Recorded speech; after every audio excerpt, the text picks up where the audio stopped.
Zarina Thuchah kan ngei thlak tur hi Ezekiela Bung somni chang khat atanga chang chomthum pahnih thu hi ania a thu hi ilo chiarin ilo ngai thlang u tin heti hi ni a kumsari na thanga na chumi thla ni som ni a chuan Israel pa tu te mo lalpa ron turin an lo kala ka hma a an thua tin lalpa thu chu ka hne na lo thlenga mihring fapa Israel pa te chu bialan hne na lalpa pathian chuan heti hian ti ani mi ron tura local em in ni anu na kanun chung chu nang ni ronin ka om lowang ti hi lalpa pathian thu chua ka ni ti ro it's a chua don lom ni mihring fapa cha chua ta che an pa te tenom na te chu hria ti ro tin an hne na lalpa pathian chuan heti hian ti ani Israel ho ka thlan nia zakopa chung ka thlan te hne na kut phar mewa ai gupta raman hne na ka in hria tira an hne na ka kut ka phara ke hilalpa in pathian chu ka ni e ti a chung nia ai gupta ramata shwai chuaka antana ka ram hual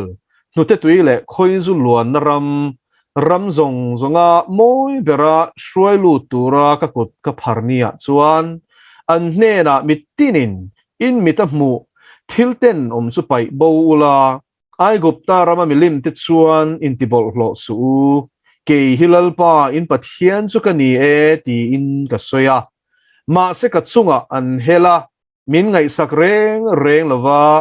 mitinin an mita mu thilten te po chu an pai bo lova ai gupta milim te chu an hoisan heklo ta chuan an chunga ka thin urna shithaturin ai gupta ram chunga ngei chuan ka thin urna ka le na emo ka tia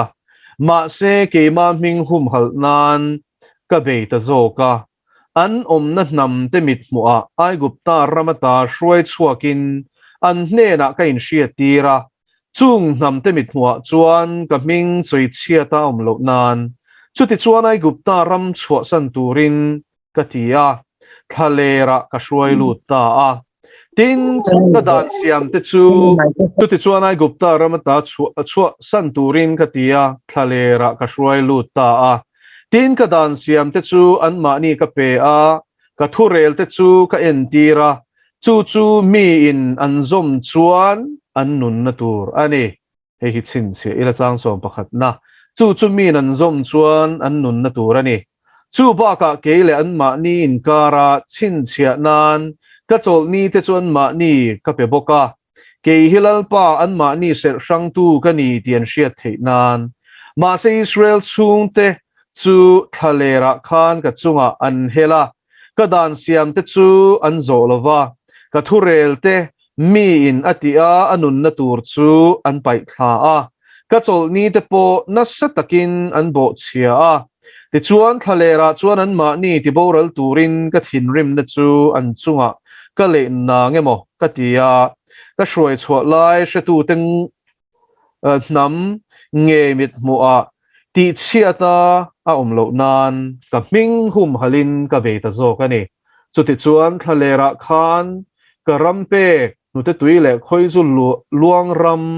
ram zonga moi bera chuan ka hruai lut lowang ban phar mewin ka ti ta a ka thurel te an pai tha a ka dan siam te an zo lova ka chol ni te an bo chia ta wangin an thinlung chuan an milim te a on tlat si a an thinlung chuan an milim te a on tlat si a ma se tiboral lo turin kamitin amu maita a thalera po khan ka tiboral vek talo mai ani tin thalera chuan an fa te hne na in pa te dan siam chu zom lo ula an thurel te zom lo ula an milim te chuan in tibor bang hek su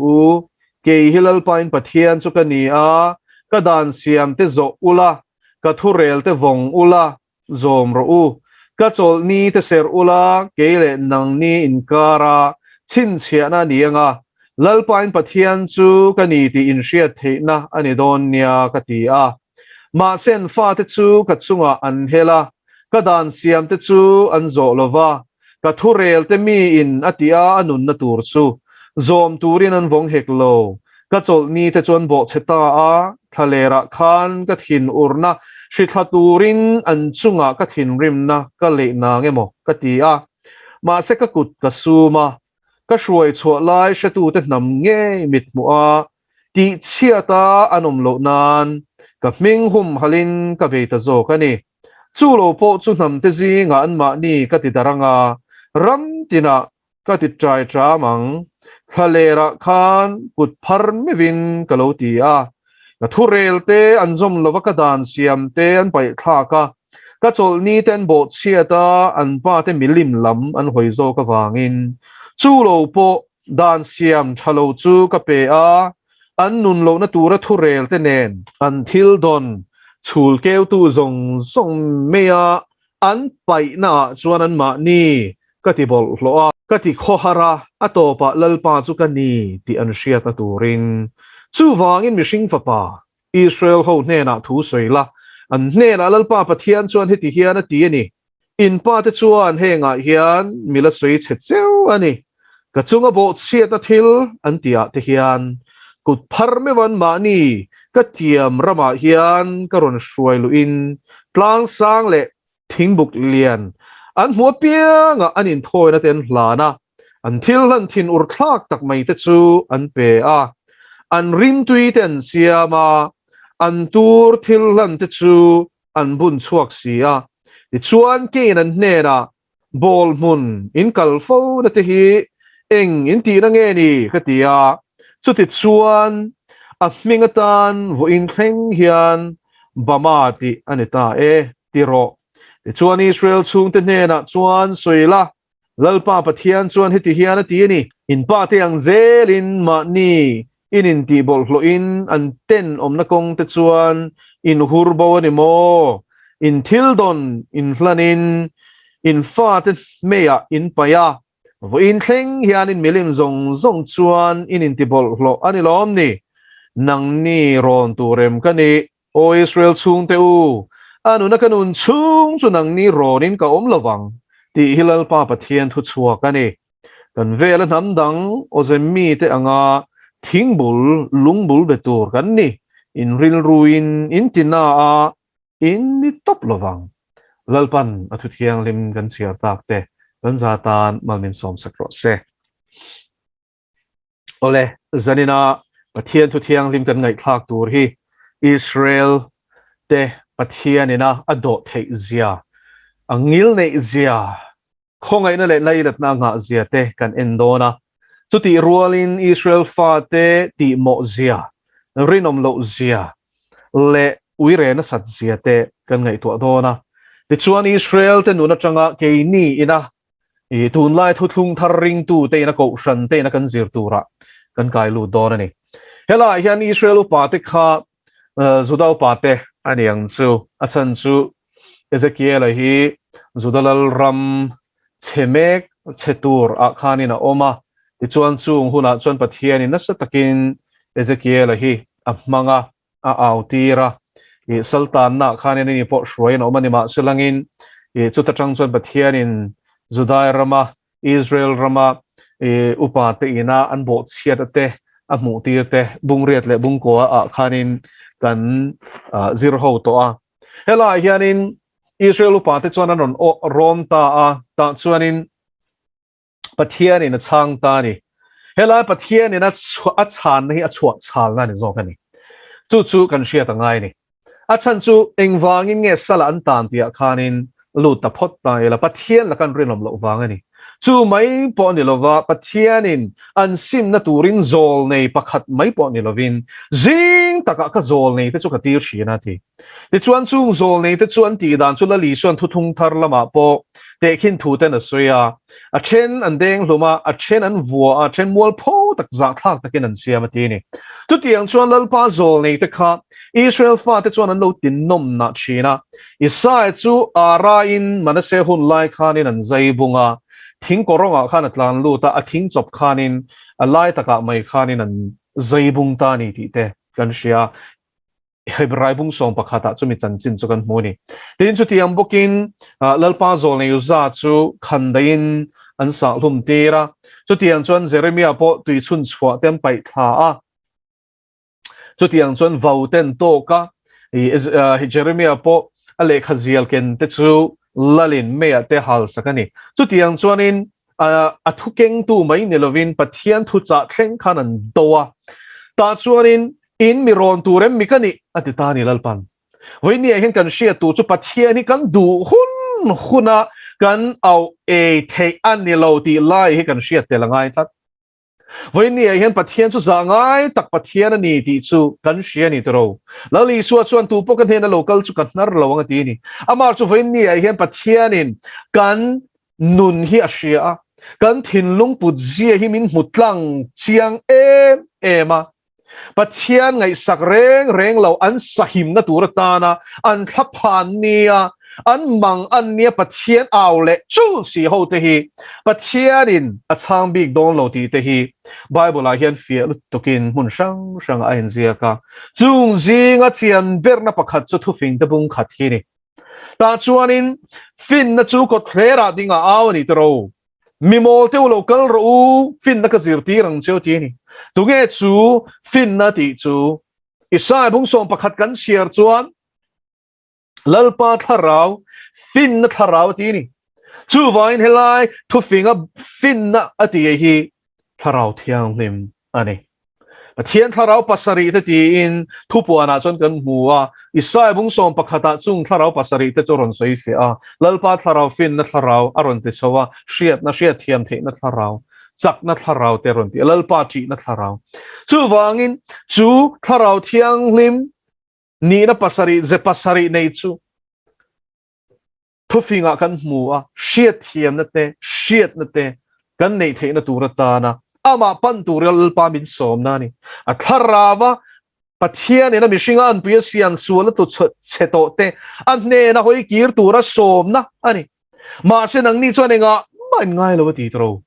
ti chuan in ti tak lalpan chu vain ke po in chiat na chu chonga leivir anga ron thlen huna chuan kan lui sanang cheu ti ni ko na te vein ni hen kan shiat tur chu isai bung som nga panga chang ruka soi hi kan beng khon ngai mu ola aum lai lalpa chu song roti mu ola lo hun ala thleng don ti na ni at nai line ko roti ya nai lo hun anei don ti hi riang u kan du hun lalpa hi kan aw ringot don lo ti hi chiang takin siang u zanina hian pathian ina mizoram tana ahun ruat hi kan shiat non le ngai tlat tuna hian pathian in covid mang hian in min kai har me kan nge ni kan tianga min kai harnan man ruam mang me a chen an hara chen chon mu thu tho ko nau teu veini a hian lalpa ina tharau thiang lima min au na min ko na o hi kan haider ni chuanin kan thisen mo hi kan phurdon nia o Ezekiela buang ngei hian chu chu han soi chiang em tero voina hian pathian thu kan soya pathian thu kan ngai tha vo khan na thu po kan soi zelang beng nei chuan shero sati ang khan beng nei chuan a beng khonanga beng nei chuan asim pha anga beng nei chuan lalpa lama hoyang ma selangin ngai thadu hau lo te chu lalpan a hoi san hun ala thleng ve don o naw irin ai na rap thak don ne o pathian nung ina min hoi san to chuan tuin nge min chandam tawng min chandam tu berena min hoi san to chuan tuin nge min chan puyang e tak saboral ne hi a hlaum berani lo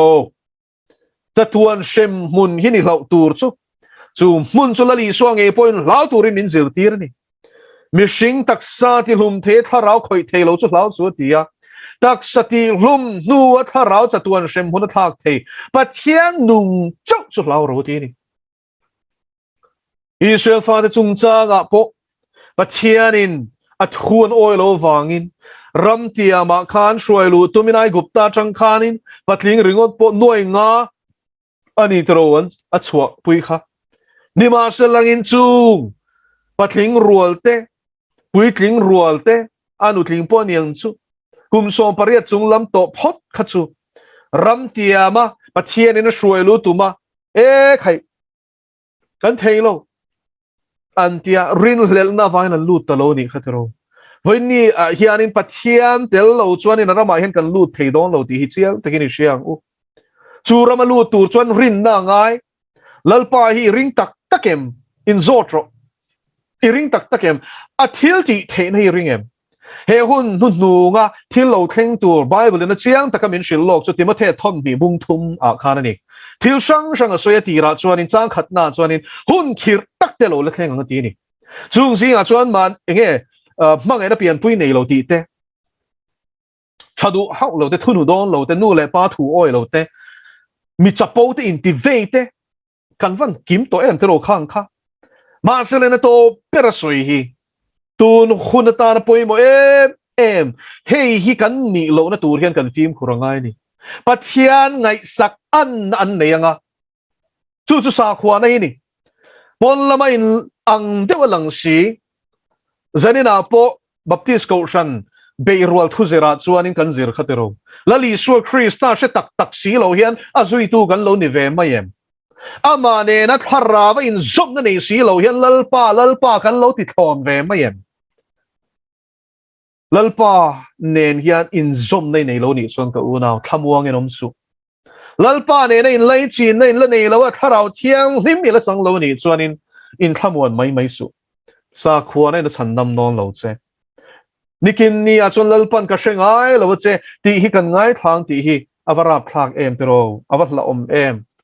chu chu ichara niang ka chana niang ti hi van la om em zarina hian lalpa ina kan hne na thu soi hi beng nei chuan ngun takin beng sikini ngai thang u lalpa na thorin thu soi dong lo Ezekiela kan zir to ang bok khanin lalpa thu tiam chu amuang alom thleng lok don le nem thleng non an tia a re rial leng tu na mai thleng lawang an tia tim nuat thuan hi te po thleng mai lawang ten tia ma se lalpa chuanin thleng thuai don atini re a rial don lo ka unau shero re rial don lo tu na hian re kan nei to lo in po cha du te point chu zani na hian angai thapiang in lo beng khon ro in chung te shil ro he Thuchah hi share ro thondar ro in pe a hun to a big takin zofa te tan hian hun tlem te kan nei ti hi siang u pian thar angai to pathian ngai sak an na nei ringo thimo van raman kai don lo a thil ti thena ron oi lo wang ti ta talom enga tinge covid te kan lo em he sheter te za som kwa pakwa point pasari in an dam chwa pu hi enga tinge kan lo a laom ve an tam lu tok zo rama po hian enga tinge chung zong ai chon kan lo kan ti chuanin rin na kanom lo wang ani rin na chuan lo na a ne chi na sin alpa chu fakedom ro se rin na le rin hlel na kom kal khop thei lo ko u na lau na chu rin hlel na tang ron piang ani rin na tang ron piang chumo thamwan na hi ni lalpa chu fakedom ro se thipui kar po lau velo thipui kar po mangang velo lali suwa kan ne lom ni longmong a khana mu si ni khatero azir ti te ro chu an thabar azir ti tu kan bora li phalen mi ten ti ni kha an mangang lutu eng wangin mo thipui an en tlatalom tu na hian covid engzange kai to thito rameng za tange ti ringut I en chuan up to date ni tum dala ma khan hlok na thara na man mek chen lom ni chu ai chon pathian thui na nge soi in pual cha hun to min nai roti hi beng khon la chu chuanin irin na kha ati chak jok don nia covid chanchin ringot I boy pui chuanin irin na hi achak lawang chu shero hlo nei na manang che Tima selangin pathian tharau thiang lim kai shuai oma pathian thu tak hi I beng khon ani chuanin lalpa tharawin ati chakang chenga en tur dik tak I en chuanin lalpan achan puyang che chu vain zanina hian en tur dik tak en tur hian kan tim khorwangai en lo tur kan en chinawang hian kan buai thin en lo tur kan buai pui chinawang hianin thabar na te hlo na te min man china ni lomi chu wang ini harang u lali suwa en turen ini bible min zirtir ni covid chanchin boy pui ro tilwa I suwa boy pui ro min ti na ni chu Hebrai bung som pati lo chiaro I suwa kan rin na siam tu le ti fam kim tu lam chuin na ti heng shi ta cholan nep na tuk thupuan chiaro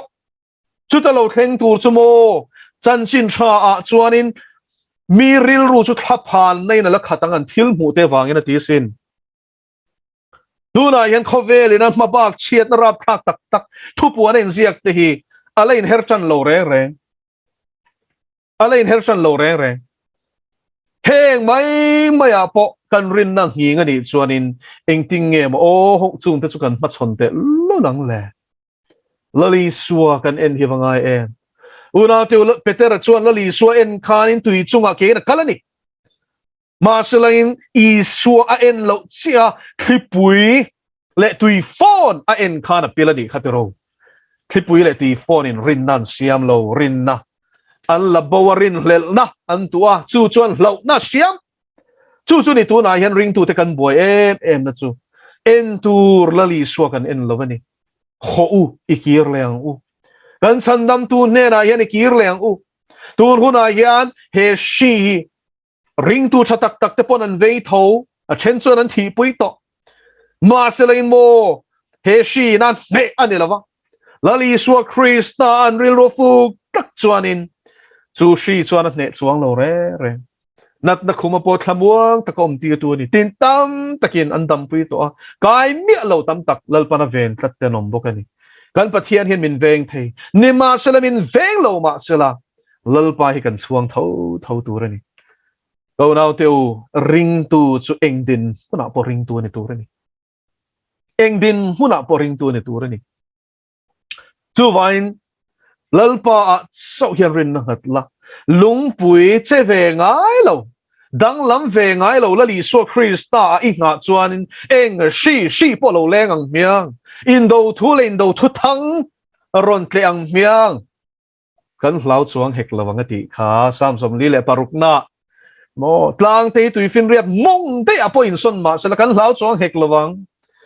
lir ngi ga wang te mo chung te chu son boy ma sala kan hlau chuang hek lawang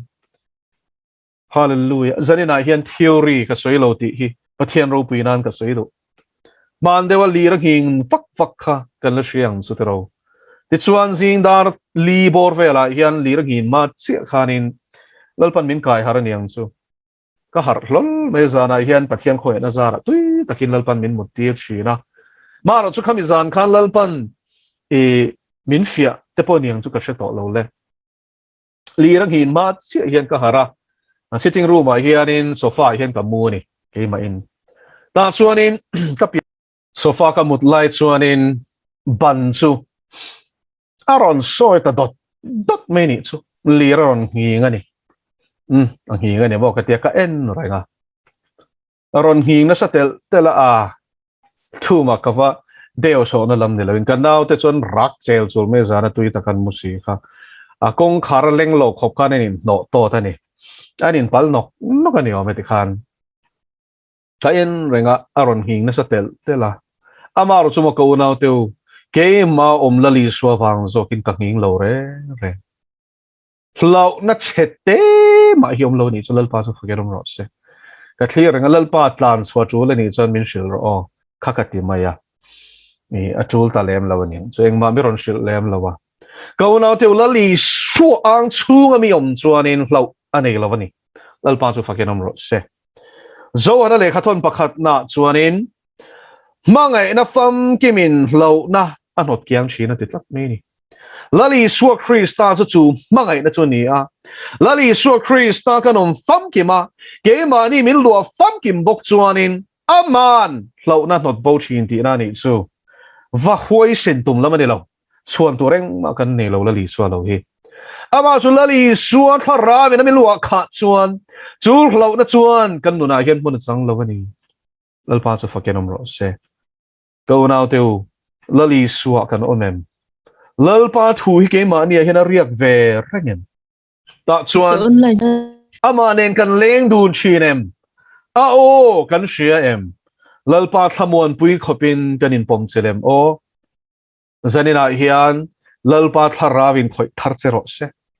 in pe lo ni chuan chu thamon na chui la nei lo ni chuan rem na lal hi nu na hian da lal ve ro le thamon na dal a shana pa di la ngai lo lali suwa inu na lal phot chuan I tha muang mayang ka una rem na lal ni tlat alom chu wangin lali suwa Christai kan nu na hian da lal ber a hunta hun tlem te zoram hian in puat cha na tur kan nei e Israel fa te ang khani ti mo lawang u uire a hun to lo thinlung a uire a hun to lo simro le I thinlung a bol hlo na no I khek khal zong kha pai ro tun hi sim na hun ani in puat cha ro